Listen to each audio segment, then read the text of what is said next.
Assalamualaikum warahmatullahi wabarakatuh. Apa kabar kalian semua? Di video ini saya akan menjelaskan tentang hadis qudsi. Secara bahasa, hadis qudsi menjadi dua kata, yakni hadis dan qudsi. Hadis yaitu ucapan, perbuatan, persetujuan atau karakter. Kemudian sedangkan qudsi adalah secara bahasa diambil dari kata kudus yang artinya suci. Disebutkan hadis qudsi karena perkataan ini dinisbahkan kepada Allah Al-Quddus yang artinya zat yang maha suci.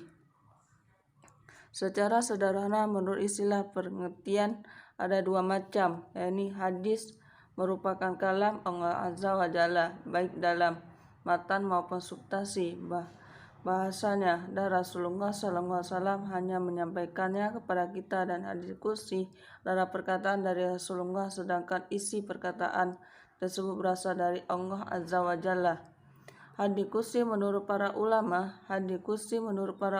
ada dua perkataan.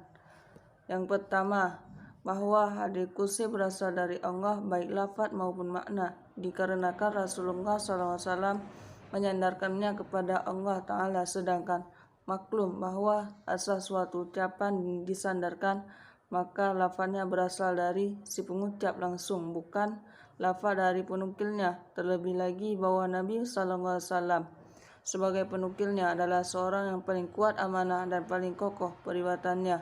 Pendapat yang kedua, bahwa hadis qudsi maknanya berasal dari sisi Allah tetapi lafaznya berasal dari Nabi SAW. Hal ini ditinjau dari dua sisi. Seandainya hadis qudsi berasal dari Allah dan baik lafaz dan maknanya, maka tentulah sanadnya akan lebih tinggi daripada Al-Quran, karena Nabi SAW meriwayatkannya langsung dari Allah Ta'ala tanpa adanya perkataan sebagaimana yang nampak dari konteks.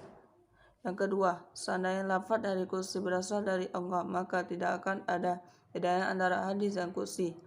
Hadis qudsi dengan Al-Quran, karena keduanya jika ditetapkan demikian maka merupakan kalam Allah Ta'ala, sehingga mengharuskan persamaan keduanya di dalam hukum jika asal keduanya sama. Padahal telah diketahui bahwa antara Al-Quran dan hadis qudsi ada perbedaan yang banyak. Perbedaan hadis qudsi dan Al-Quran ada tiga. Yang pertama, Al-Quran dan maknanya berasal dari Allah Ta'ala melalui pewahyuan secara terang-terangan, sedangkan hadis qudsi redaksinya dari Muhammad SAW dan maknanya dari Allah Ta'ala melalui penglihatan atau mimpi.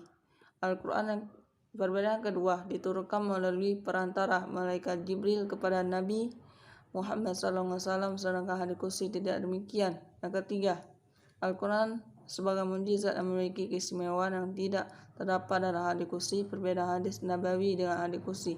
Hadis nabawi terbagi menjadi dua. Yang pertama tauqifi dan kedua tauqifiyyi.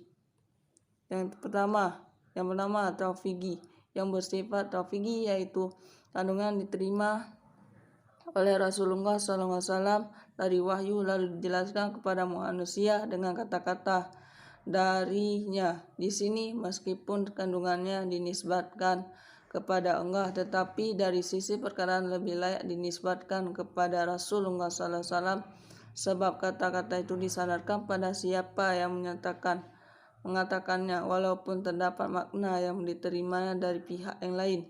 Tauqifiyyi. Yang kedua, tauqifiyyi, yang bersifat tauqifiyyi yaitu yang disimpulkan oleh Rasulullah menurut pemahamannya terhadap Al-Quran. Karena tauqifiyyi, Rasulullah menjelaskan, menerangkan Al-Quran atau mengambilnya istinbat dengan menurunkan dan istijhad. Sekian dari video saya. Semoga dapat diambil manfaatnya. Assalamualaikum warahmatullahi wabarakatuh.